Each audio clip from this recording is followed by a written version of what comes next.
Okay, so in this video, I'm going to be doing a comparison of the all-new Apple iPad 10 versus the iPad 9. Let's go ahead and jump in. And let's start off with some of the stuff that both of these tablets share, right? So the similarities. First, of course, they're both made by Apple. Of course, that was just a joke. But anyway, so the front-facing camera, let's start off with that. This front-facing camera, you're looking at a 12 megapixel ultra-wide camera, right? That is pretty cool there because you have center stage there. Touch ID on either one of these tablets, except different location, but still Touch ID to unlock the tablet here. Let's hop on the display here. You have pretty much the same brightness at 500 nits, right? So they essentially have the same level of brightness, but for some reason, to the naked eye, the iPad 10 seems to be a tiny bit brighter. And let's also talk about the density, right? So with the iPad 9 here, what you have is actually a 265 ppi as opposed to 264, but that's something that I still consider to be the same because you cannot tell the difference in terms of picture quality or sharpness. It is about the same. So the resolution here is extremely close. Now, in terms of just base model, you have the base model of 64 gigs on either one of these tablets, and you can go ahead and hop onto the 256 gigs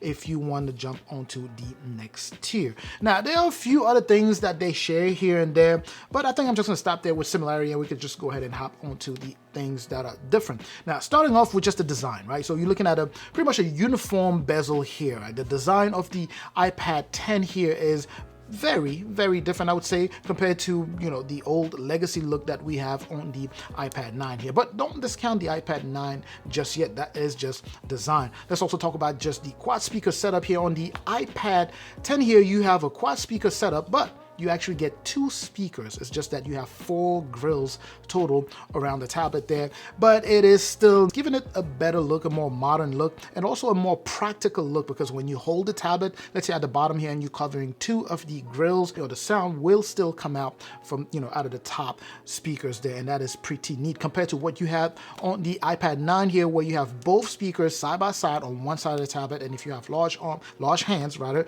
like myself here, then you are likely to cover the sound when playing a game, watching a movie, and then the sound will come out all muffled up. The other thing is, even though they share the same, the similarity of the Touch ID to unlock the tablet, you will notice that Touch ID on the iPad 9 is on the front of the tablet, front bottom here on the thick bezel that you see there, but on the iPad 10, it is on the edge, right? A little bit like what you have on the iPad Air 4 and the iPad Air 5. That is pretty cool right there. I actually prefer it at that location as opposed to the front.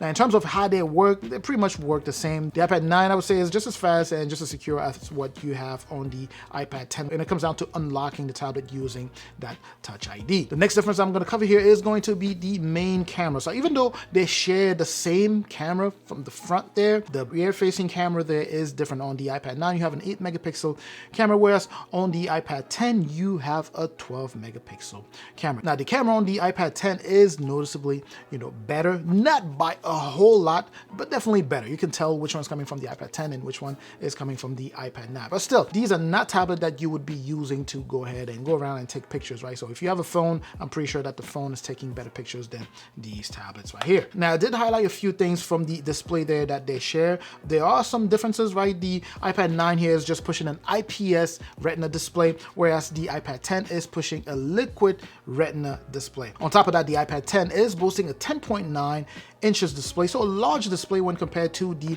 10.2 inches display on the iPad 9. And obviously with this new design you have on the iPad 10, where you have that uniform bezel, you even get a better screen to body ratio at about 80%, I believe, versus 73% on the iPad 9, right? So you get a little bit more, screen real estate, which is always a good thing. The next thing that is different here is that instead of the lightning port that we have at the bottom here of the iPad 9, now you have a USB Type-C port, which is very good because that means the whole family is complete now. So every single iPad or every Apple tablet, at least every new generation Apple tablet, is now standardized using a standardized port, which is a USB Type-C port. In terms of battery, the iPad 10 here seems to have a better battery than what you have on the iPad 9. But to be fair, obviously I've had the iPad 9 since it came out, so I wouldn't expect for it to be able to keep up with the iPad 10's battery, but there are reports that it's a larger battery and it lasts longer than that of the iPad 9 for sure. So if battery is one of your concerns, the iPad 10 definitely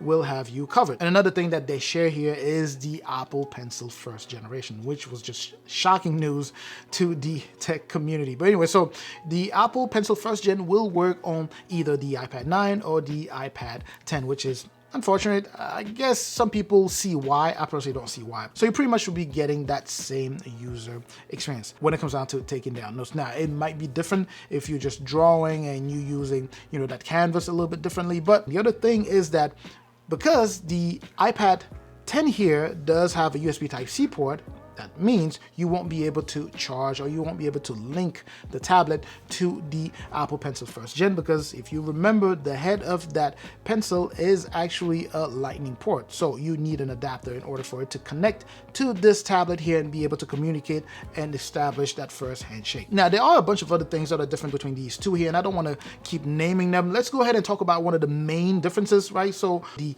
all new Apple iPad 10th gen here is boasting an Apple A14 Bionic chip, as opposed to the iPad 9 that was boasting an A13 Bionic chip. Now, what this simply means is that you get better CPU, better GPU performance with the newer iPad as opposed to the iPad 9, right? And I can tell you noticeably better or noticeably faster if you are working with, heavy files, you're doing stuff that are pretty heavy, that's going to take time to either load or even render, right? So if you are just, editing videos, it's definitely slightly better on the iPad 10th generation here, because you can definitely notice that. Now, on top of that, you also have a gig more of RAM, right? So with the iPad 10, you will have 4 gigs of RAM as opposed to 3 gigs of RAM on the iPad 9, right? So that A14 Bionic chip coupled with 4 gigs of RAM actually makes for a pretty good performance. Obviously, day-to-day stuff will be no issues, moderate level of productivity, no issue. In fact, if you go heavy productivity, it actually seems to be able to handle it,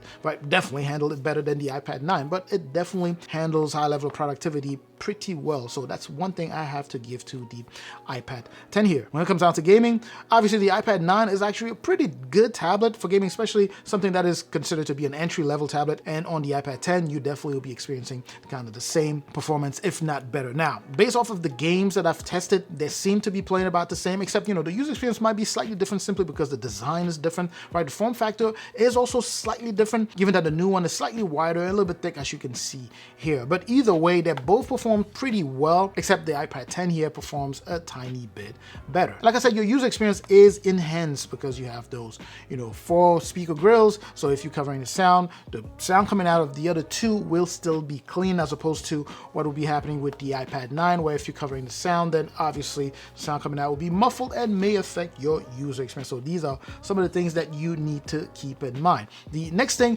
where they are different is obviously the price. Right now you can get the iPad 9 for as low as $250 and still listed on the Apple website. But anyway, so if you are scouring the internet, you might be able to get your hands on this guy for like $250, $260, whereas the iPad 10 here is at $450. That's a whopping $450, almost double the price of the iPad 9. And before I even continue, let me tell you this, it is not worth it. Let's say if you are trying to compare these two, if you don't mind the old legacy look that you have on the iPad 9, I would say that it is not worth going for the iPad 10. That's just my take, right? I know some people went for it and I'm not mad at them. I'm not saying that there's no purpose for this. I'm having a hard time finding one, but I'm pretty sure you can. But anyways, I'm not going to keep going back and forth between these two, right? So I've already made, full reviews of these. If you need additional information on either one of these for you, in order for you to go ahead and make that decision, make sure to check out the videos that I made on these two, right? So when it comes down to this, if I had to recommend which one to pick,